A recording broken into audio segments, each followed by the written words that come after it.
Close your eyes for a moment and imagine a place where the clock on the wall has no hands. Here, the only way we measure time is by the length of the shadows stretching across the grass and the opening of the morning glories.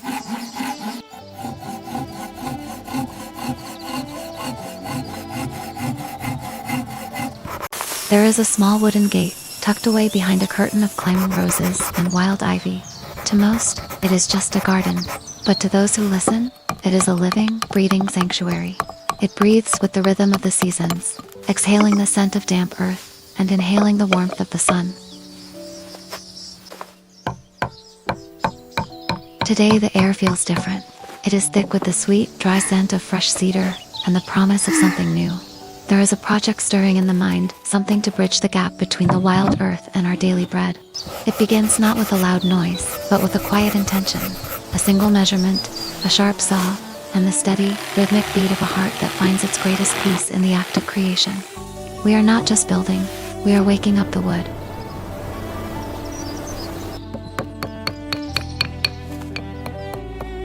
Every piece of wood is a silent storyteller. If you run your hand along its surface, you can feel the history of the forest. Every grain is a year of soft rain. Every dark knot is the memory of a harsh winter that the tree survived. As the chisel first bites into the surface, it doesn't feel like we are forcing a shape. It feels like we are listening to what the wood wants to become.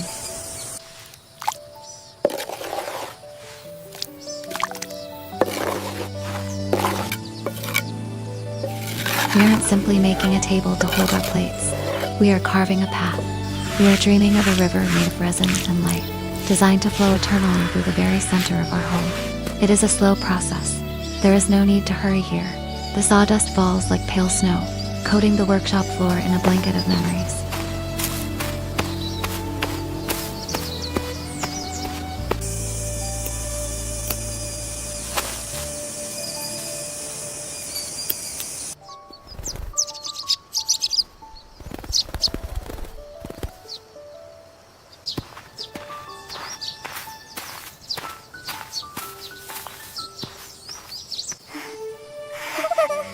Watch the little hands that reach out to help.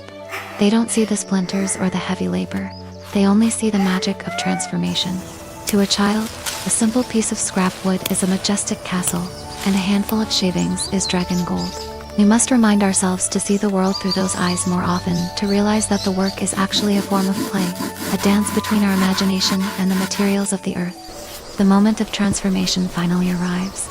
The liquid resin is prepared. It looks like captured moonlight or a piece of the sky that fell into a jar. As it is poured, it winds through the channels of the wood, seeking out every crevice, every valley, like a mountain stream finding its way home after a long drought.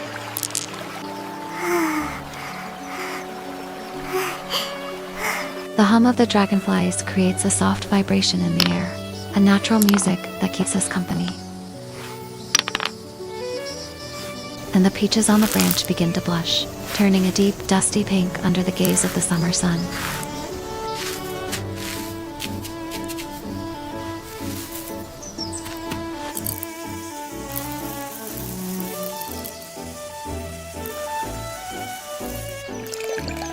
The moment of transformation finally arrives. The liquid resin is prepared. It looks like captured moonlight or a piece of the sky that fell into a jar. As it is poured, it winds through the channels of the wood, seeking out every crevice, every valley, like a mountain stream finding its way home after a long drought.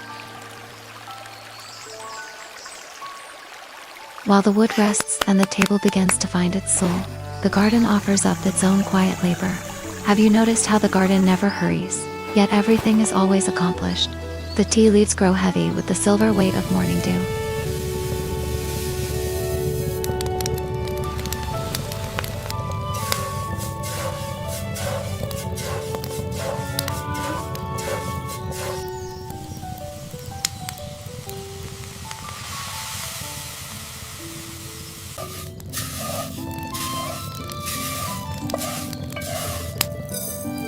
There is a profound ancient connection in eating what you have personally tended. When you reach out and pluck a green bean from the vine, or snap a sprig of rosemary from the bush, you aren't just gathering food, you are tasting the sunlight. You are consuming the patience of the soil.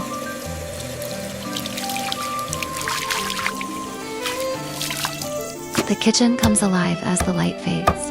Steam rises in thick white clouds from the pots, carrying the bold aroma of spice, garlic, and the comfort of home. The river table is laid with the day's harvest, the spicy, bright red of the crayfish, the golden warmth of the chicken soup, and the delicate sweetness of the peaches we gathered when the sun was high.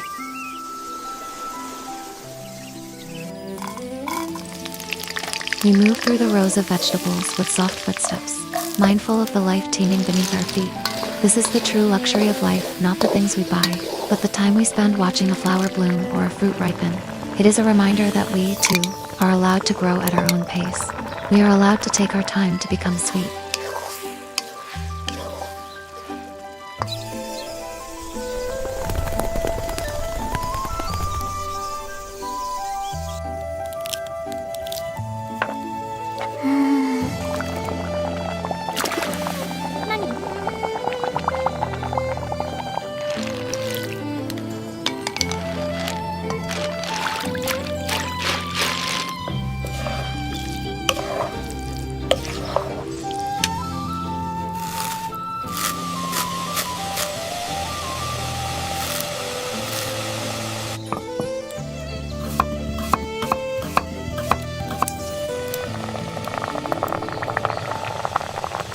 It takes a special kind of patience to wait for beauty to set. We cannot rush the drying, we cannot hurry the clarity, and then comes the sanding, the long repetitive motion of smoothing away the roughness. It is a meditative task. With every pass of the hand, we reveal the hidden shimmer beneath the surface. It is a lesson for our own lives. The most beautiful parts of us often require a little friction, a little pressure, and a lot of time to finally shine through.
As the sun begins its slow descent, painting the horizon in shades of bruised purple and molten gold, the table is finally finished.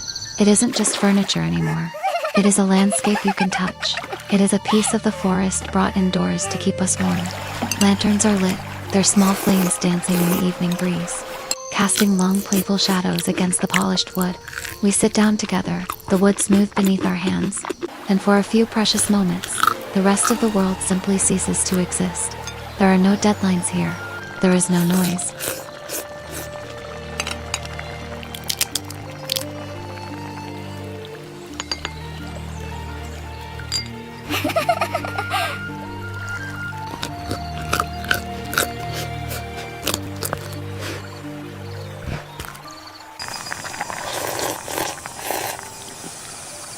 Everything we truly need is gathered right here. The warmth of a shared meal, the silver glow of the moon reflecting in our river, and the quiet, deep satisfaction of a day well spent. In the end, we don't build things just to use them. We build them so we have a place to belong. We build them to remind ourselves that life, like a handmade table, is beautiful because of its imperfections.